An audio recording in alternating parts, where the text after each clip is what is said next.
சங்கீதம் 84:11. தேவனாகிய கர்த்தர் சூரியனும் கேடகமானவர். கர்த்தர் கிருபையையும் மகிமையையும் அருளுவார்.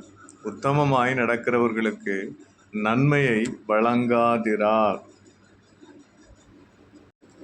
அவர்கள் பலத்தின் மேல் பலனடைந்து சீயோனிலே தேவ சந்நிதியில் வந்து காணப்படுவார்கள். கிறிஸ்துவுக்குள் பிரியமான சகோதர சகோதரிகளே, வசனத்தை இன்னொரு வாட்டி வாசிப்போம். தேவனாகிய கர்த்தர் சூரியனும் கேடகமுமானவர். கர்த்தர் கிருபையையும் மகிமையையும் அருளுவார். உத்தமமாய் நடக்கிறவர்களுக்கு நன்மையை வழங்காதிரார். உத்தமமாய் நடக்கிறவர்களுக்கு நன்மையை வழங்காதிரார் என்று சொல்லப்பட்டிருக்கிறது. உத்தமம் என்றால் நம் அனைவருக்குமே தெரிந்த விஷயம். உத்தமம் என்றால் ஒரு பள்ளிக்கூடத்திலே பிள்ளைகளுக்கு பாடம் சொல்லும் பொழுது அதிலே ஒரு உத்தமம். ஒரு எஜமானுக்கு கீழே வேலை செய்யும் பொழுது அதிலே ஒரு உத்தமம் காணப்பட வேண்டும்.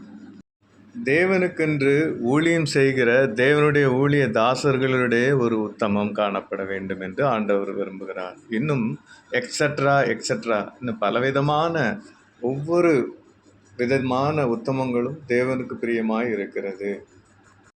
முக்கியமாக சொல்லப்போனால் உத்தமம் என்றால் உண்மை காணப்பட வேண்டும். உண்மையாய் இருக்கிறவர்களே ஆண்டவர் உத்தமமாய் நடக்கிறவர்களுக்கு நன்மையை வழங்காதிரார் என்று வசனம் குறிப்பிட்டு சொல்லப்பட்டிருக்கிறது. அவர்களே தேவன் ஆசீர்வதிப்பார்.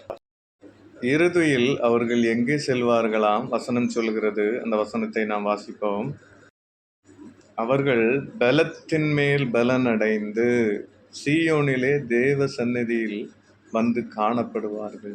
அவர்கள் பலத்தின் மேல் பலன் அடைந்து சீயோனிலே தேவ சந்ததியில் வந்து காணப்படுவார்களாம்.